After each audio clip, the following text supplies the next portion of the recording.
Aye, onye ikwu ka ile eme. Gosmado Media EGOIGWE, Oru West L.G.A na Felix Mortuary Mgbidi. Ebe anyị je ibute arụ mama anyị, mama Monica, Madueke Nee Nwafor, onye jiri Nneora mara, Nwanyị ka ibia, onye kpọkwanụ m ọrụ ebe a taa n'ọbụ Okenwadịali Prince Victor Agbarambu. Onye wakpọrọ EGOIGWE, onye wasị na EGOIGWE ga-anọ ebe a taa nụ ka ọ kọva this event. I have a cable celebration of life. Yakala mama karanka 125 years. Abude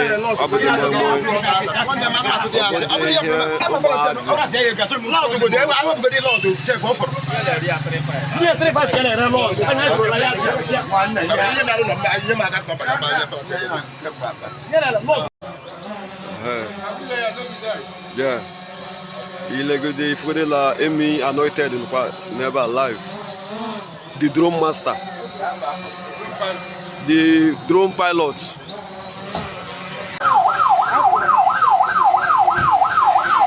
Mama bo, oh yeah.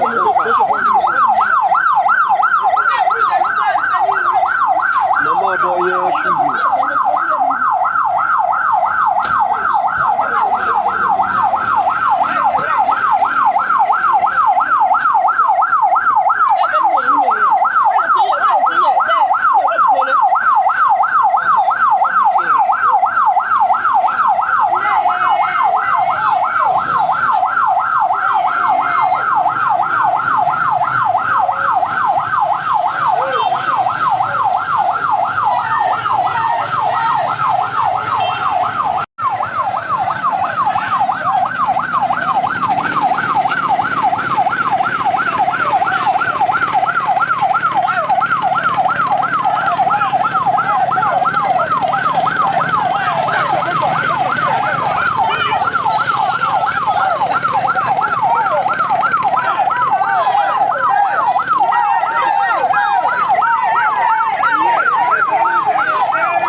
Celebration of life.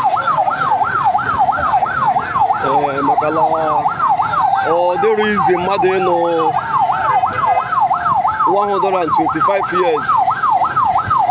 125 years about the 125 days.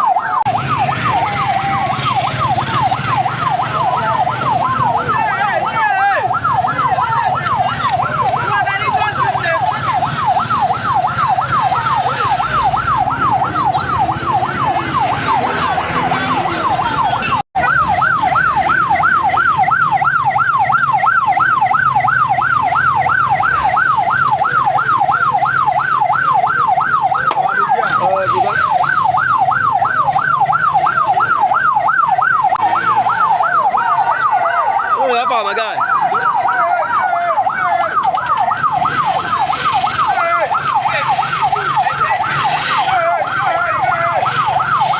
Mama Aloru Telela Obia.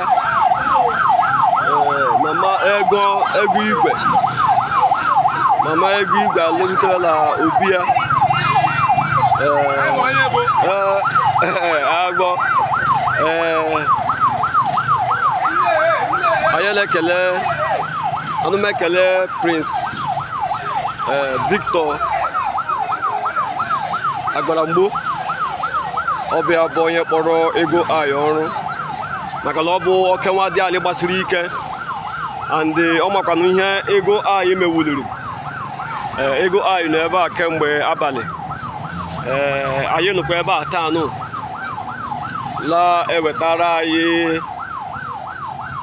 occasion olili ozu mama Monica Madueke EGOIGWE onye nke o jiri Nneora mara maka na mama kara nka 125 years abụdị beans ọbụdị moi moi I have for the joy in the faces of people. I have for that really a celebration of life indeed. A celebration of life indeed. Can I from Mortuary? No problem. Mama, I singing our sweet mother. Mama for today, you know where you never have one. I will put a father for the car. I'm one of my walk for Muslim on one in tea. Why is it a more house? Hey, now what I should make now what I choose Imo State, but I come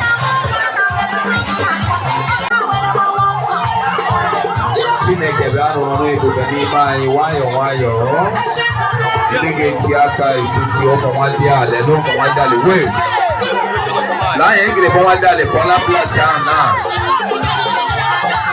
Adegezimba Ugochi Adegezimba Ogugu mmiri Nasir Ada Bello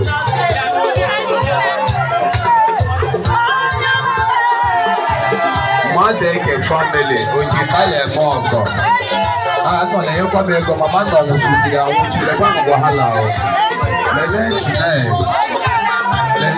toki wo Ogugu mmiri aga dey so ba me aga so ojo mmadụ lele mada open door mada chọkwara no mego ọbụna obisi Madam, what is about fashion center? Mommy, when I go, let it go. So like 4,000, money go your pocket. Let it go. So like 5,000 on your pocket cable. Hello, mama. That is the man. Let Lele chief, I bring on it. Oh, that's not how they bread. One set, they put 7 set. Chief, you got to about one of it all. Yeah, good leg or leg or Mama give on your blabber. I get away give in Jesus' name. Check out my Lord. Hey, what you machine? Like I am at the go. I can for the people. Hey. Chineke ribekele, ọnụ bụ ike bụ dibịa. Chineke gosiri m. Chineke ya gosikwara m ka m mekwa gị testimony n'ụtụtụ a. Eze kere ụwa gbadata papa eluigwe. Papa nwụtara anyị ọgwụ. Ya ga-eme gị ya sọpụrụ ya ma tụkwasị ya obi. Mama Lola, what was the water was our father? Why? Please.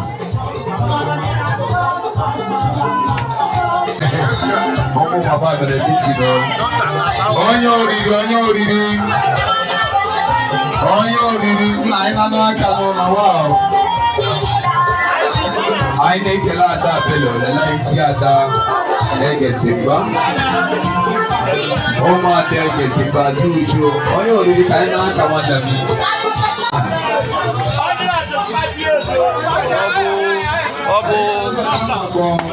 Omelale Prince Bonwadiale so ọbụ ya wadị mma ile egwu ale mana onye okenye ọ bụ ihe ọ ga-emekwara ụmụaka abụkwa itiri ha akala efere so ọ ga-etiri na akala efere ọ bụ ihe ọma ọhịa ka ọ dị mma ime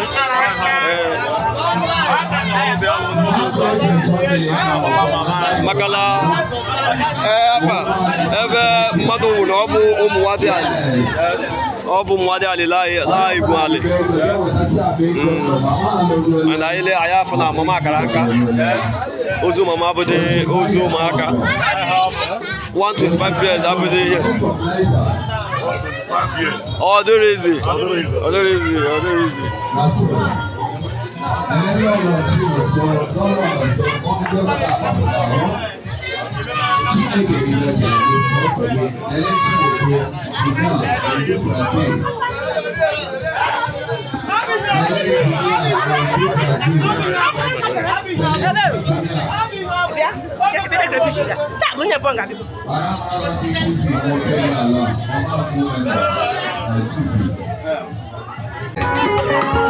Nwanyị EGOIGWE.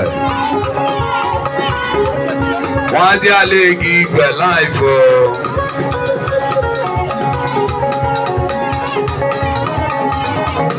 Ebube dike Jesus. Onye gere ma Jesus egwu ka ebo. Ịdị eje church every day la cancel ale. Ndị mmụọ ga-amaga ụra one day. Iketa lọtụ dị ga-esegburu ale. Okwu Chineke kele ije were nzụrụ aka lale. Evil spirit ga-eme gị attack one day. Hey!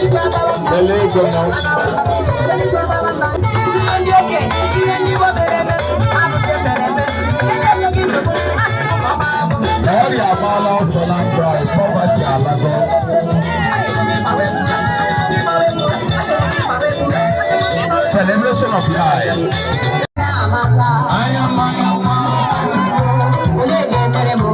Hey, Mama Labala, Mama Deeper, why choosing? Why choosing Labala? 165 years. Mama, Mama.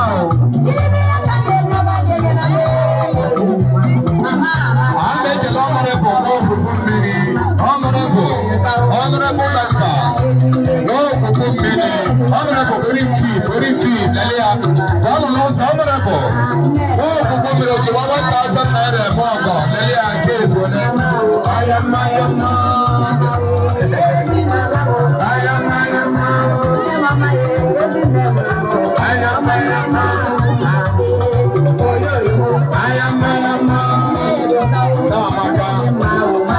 celebrate your mother.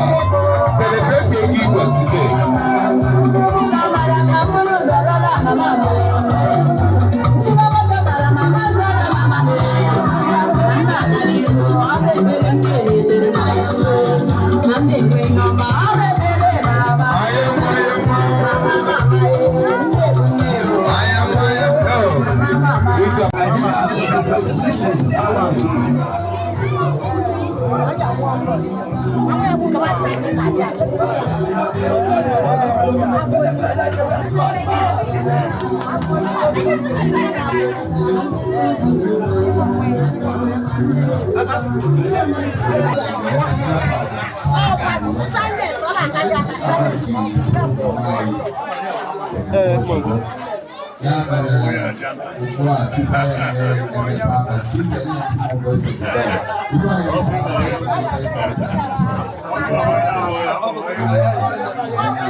Ya mere ezi onye nwanyị na Chineke anyị na-ekele gị n'ụbọchị nke taa maka ihe mere ụdị olilozo imere ka anyị nwee ike gbakọta were ihe olilozo 125 years dabi n'ezie anyị na-asị na ihe mere ọ dị ukwuu.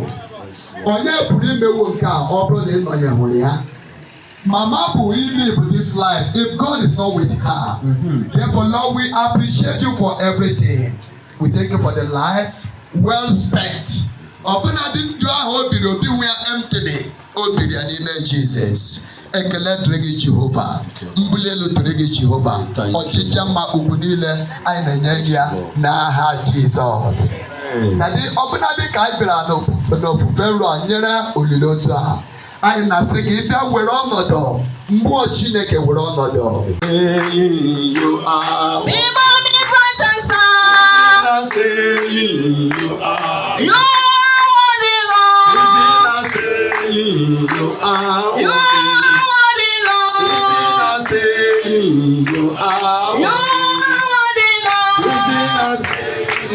You are worthy.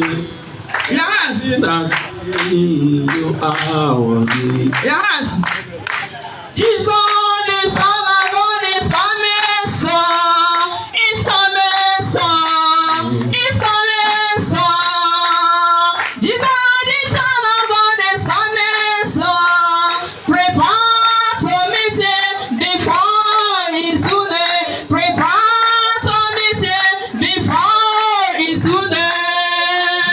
The Son of God is coming. Son, it's coming, son.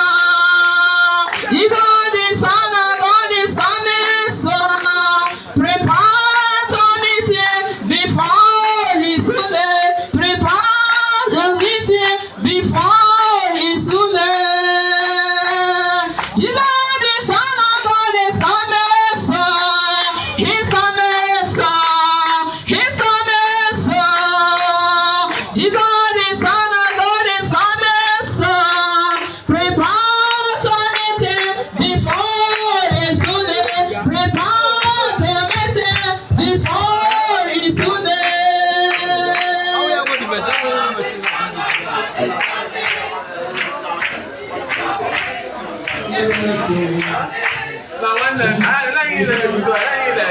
Member of this family, can we get Soronaga? The kingdom of family, the kingdom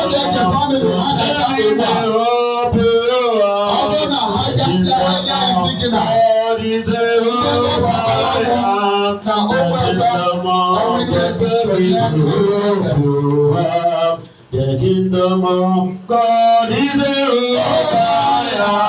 The kingdom of God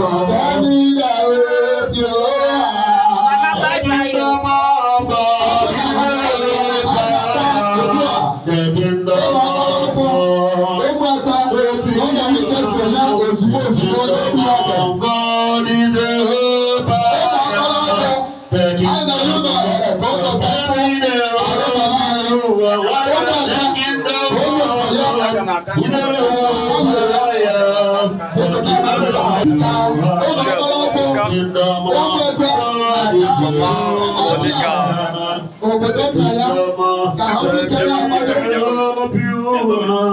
The kingdom of God is the kingdom of God is The kingdom of God is the fire.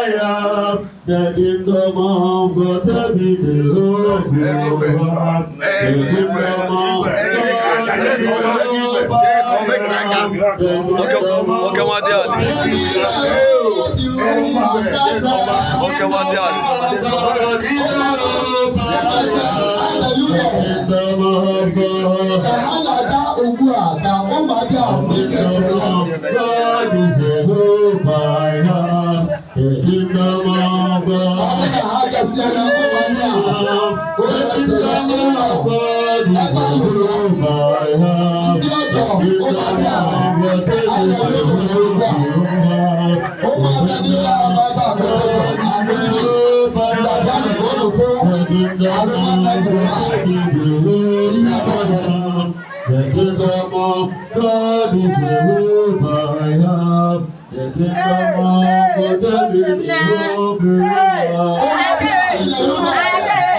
anya ndị nsọ ga-ahụ ya gbagabịa n'ebube Umuokporokwu ga-aṅụrị gbagabịa n'ebube ma ọ ga-abịa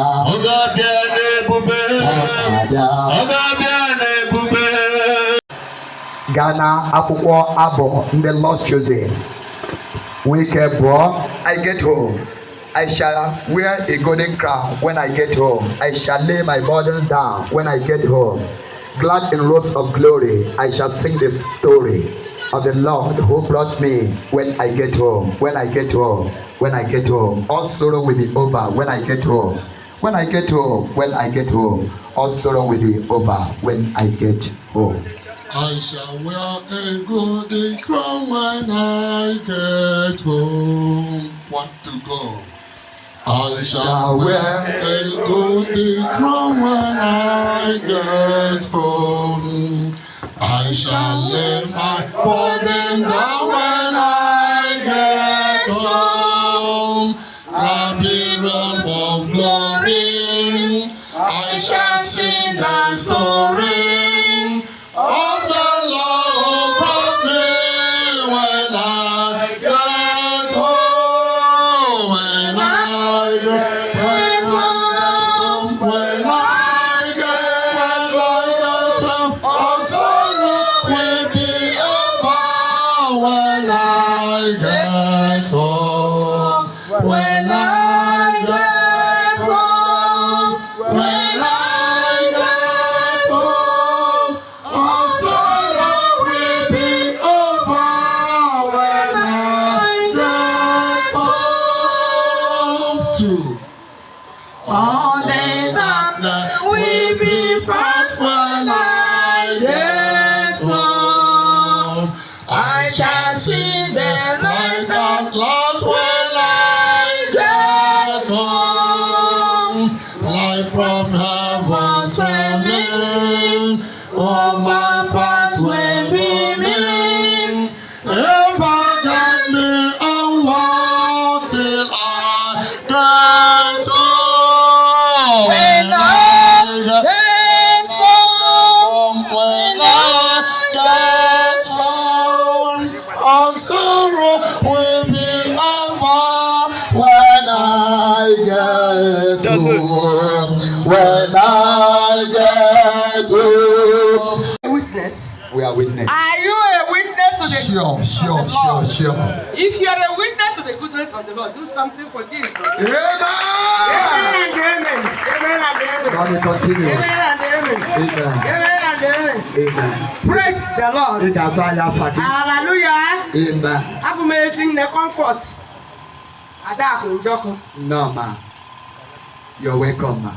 Onya na elita wo one my father. One day your father. Wow. I kotara ko ya. Child. Now lie, in fact the whole of my people. Child. Onwezi onye eji anunu. Papa Hey. mutala kemgbe. My mother ha mutala kemgbe. Hey. I stand takera ahu de anya. Wow. Mana why I want to give this testimony?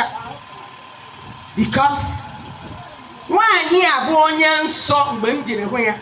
Akwa nọ n'ihe o kwuru.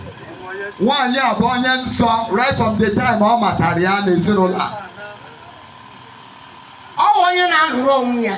Ọ na-anọrọ onwe ya. Onye na-agba adị ya nwaanyị yesterday. Na-agwakwa ụmụnne m n'abalị. Ọ na-achọdị okwu. Wow. Ọ na-achọdị nsogbu. Child. I have hardly had her even discussing with somebody. Child. Ọ na-anọrọ onwe ya dadị there. Mgbe ọbụla ọ nụrụ onwe ya, mgbe ọbụla ọ nụrụ onwe ya. Child. Ụfọdụ anụ masị. O nwere otu o si bụ na mgbe a mụrụ nwaanyị a na mgbe ọ na-etolite. Na o nwere ka o si nwee ihe mkpagbu ma ọ bụ ihe mmegide mere o jiri anụrụ onwe ya like that. Ọ chọọ nsogbu. Onwe onye zara m that question mana answer ya bụ na ọ chọghị nsogbu. That is the point.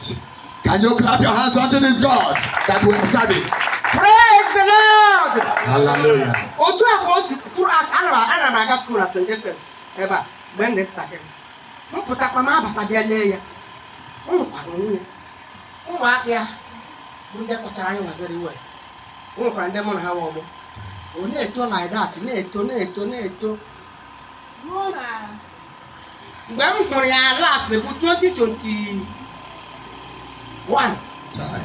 I got a better my younger sister. Now 4 years ago. So me no ụmụnne m abịa ka anyị bịa kwụ ya. Ọ pụtakwa. Kind of very strong. Hi.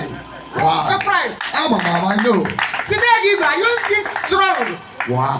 That's why you want them. Obi ụtọ adị m. Mgbe m nụrụ obi sara ndị a n'ụwa ala mana my greatest joy bụ mgbe m maara nụ na ọ bụ onye chọọchị. Ọ bụ onye Lord Susan. Wow. Amen. Amen. Kwala nụ Chineke aka. Ọ bụrụ ọsọsọ ndị Chuzi nke a na-asị kwa aka. Maka na This is general testimony. Akụkụ ebe anyị ebe a. Ọtụtụ mmadụ kara nka otu a enweghị Christian society ha na-eso. Wow. Ha na-anọgide n'ịgọ mbụ. Mana mgbe m nụrụ na dede m bụ onye ụka ka anyị si ekwu ya na mgbidi. Ye Christian mee nwe obi ụtọ pụrụ iche. Na dede bụ ọ bụghị naanị na obi n'ogologo ndụ bụrụkwa ezigbo mmadụ n'ụwa. Maka I always say this. Ezigbo mmadụ ọbụla ịbụ n'ụwa ma ọ bụghị n'ime Chineke ma ọ bụghị n'ime Jizọs. O nweghị ka Chineke jiri nye ya ntị were nye ogologo ndụ. Nwanne m nwoke nwanne m nwanyị n'uche ka obi m ka m siri ghọta ọ nọ n'aka ndị Chineke ugbu a. Chineke akpọrọ gị ya n'ochie mmadụ. Gị onwe gị onye nọ ebe a ana m asị gị gbakwa ọsọ eluigwe dịka mama gbara. Alaghachigakwa n'azụ. Ọkụ mmụọ dị ire, eluigwe dị ire. Ma mee ka ụbọchị nke gị ka ndị nsọ nọkọ. Ndị ọcha ka anyị mma. A white man with time building everywhere. 3-bedroom flat is okay for him. We are 18 years. Go and live your own. Or mentor the wife. But our own. I get my chair. I got more killer. I got Kowans in all. Koro Makai Hall Jordan is in all. Koro ha sitting at the Libya. How more Asha had Mana a Canadian China can him over Monica. I got meeting last 2 months. I'm a Lagos. One of the brothers are come from Lagos. Now get it in a Hamahania. Otosi Sando is a father. Osando Kiameya. Nsi adiki ipuru aga m eche the date. Diki ipuru aga m eche ndị ya. Pụọ ọgwụ ka adịghị mma. N'ihi na o pụrụ okwu ka nwa Chineke. O pụrụ ka nwa mmadụ. Ka agbụrụ a. O pụrụ okwu ka agbụrụ a. Nsi agba choose a date. Ka adịghị mma. Gbamgbọ. Anụbọchị taa eji m n'aka ma ebe a hụrụ mama ma ebe a lụrụ ya ma ezinụlọ ya ma ụmụnne ya ma nzukọ niile jụrụ ebe a taa ụmụ Chineke ka n'ahịa eme. Lee ya iburu akụ ala amaghị ihe na-emere ya ma ma azọla mkpụrụ obi dị iche iche na nzukọ the Lord chosen nye nri dị ọdụ kpụọ aja rụọ ọrụ ya mana ugbu a ofe odola aka ya lekwasị Chineke anya amamebe ị ga-anọ ụbọchị nke gị n'ihi na ihe ọ bụla ị na-eme ị ga-aza ajụjụ ya ọ gwara okwu dị iche iche nke anyị ga-eji mụrụ ihe ka anyị gaa n'akwụkwọ ndị Kọrint isi mbụ amaokwu nke 15 akwụkwọ ndị Kọrint Corinthians 1 Corinthians 15. I'm reading from verse 51. Behold, I show you a mystery. We shall not all sleep, but we shall all be changed. In a moment, in a twinkling of an eye, at the last trump, for the trumpet shall sound, and the dead shall be raised incorruptible, and we shall be changed. For this corruptible must put on incorruption, and this immortal must put on immortality. Now let's go to 55. Oh death, where is thy war?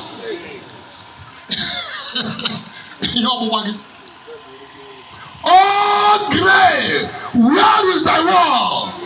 Victory. Imecha ị ga-aba n'ili ahụ ajara ịda ahụ lee ya ị na-asa ozu ahụ a na-asakwa ya ahụ onye na-asa ozu ahụ na mọshụarị one day asakwa ya ahụ nke ya gịnwa n'ebe a today leba ndụ gị anya 125 years ịdị ahụ ole mama tamụ ga ha enwe ihe dịka nkewa ha enwe dịka ụrụ ha amaghị ihe wachere ha amaghị ihe wụ gbagbuo rie ha amaghị ihe tụọ aka ree mana ọgbọ nke a ọ dị iche ọgbọ nke arụ akarịka chọọchị niile warehouse niile store niile everywhere wụ chọọchị chọọchị still ihe ọjọọ ka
lay your hand on your chest. Men and brethren, take your life.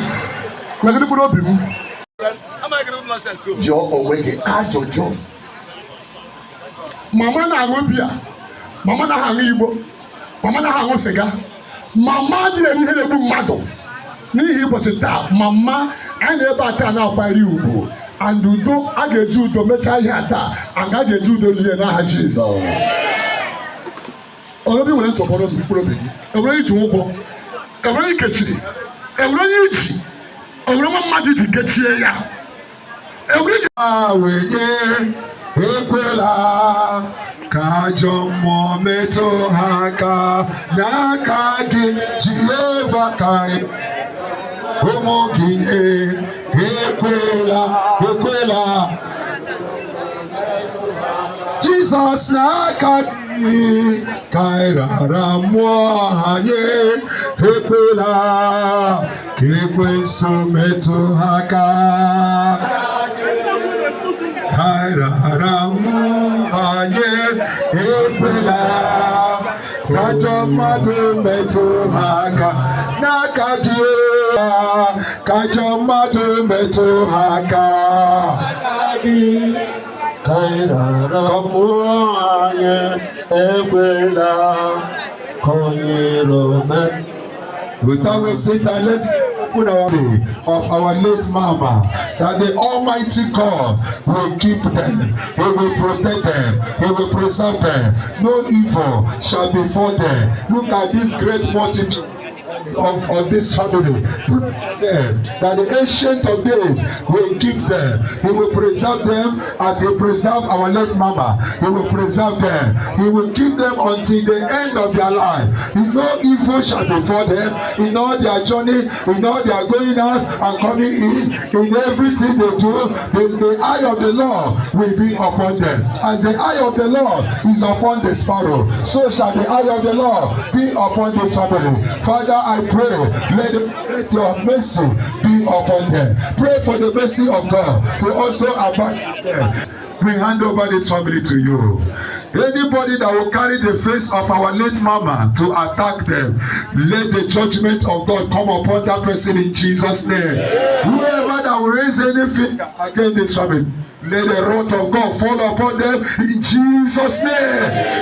By the authority in the name of Jesus as the ministers of God, we decree that this family will declare them untouchable. Will declare them untouchable in the name of Jesus. As the mountain of God.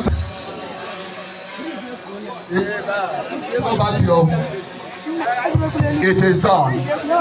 Onye metụrụ ha aka ga-afụ nsogbu. Ya mere anyị na-achọ ka onye nwa mama ka ya biko ka anyị na-aga anyị chọrọ ka e buru igbe ozu a na-aga ozugbo ozugbo. Anyị adịghị asị aja lara aja ntụ lara ntụ, anyị adịghị aganye aja. Ka anyị na-ekwubi ogbo na anyị eji ahụ adọnye ozugbo. Nke ga-adị igwe aja Chineke amasị onye nwanyị onye aja ada ebe a na Jizọs.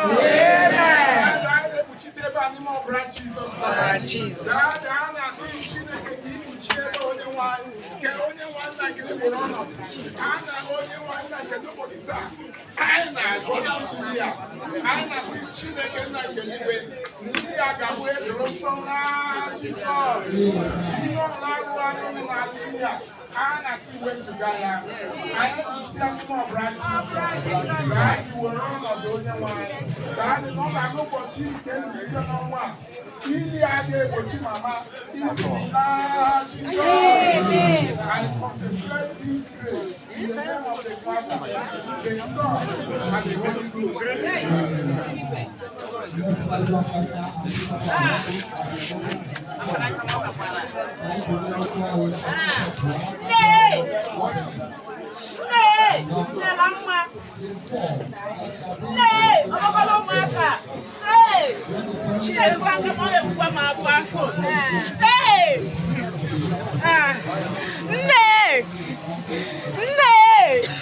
You know why you're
Still to remind you that you're with your brother Madueke EGOIGWE, Oru West L.G.A. We are here live at the grave side of Mama Monica, Madueke EGOIGWE, Nneora, Nwanyị, a woman whose the testimony from the mouth of people testifies her staying on this earth. 125 years Aderonga. Mama Karanko Fuma. So celebration of life. Kabode Ozuma.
One, two, go. I shall wear a golden cup when I grow. I shall be my father's cup when I grow. Like the rose of glory, I shall sing the story.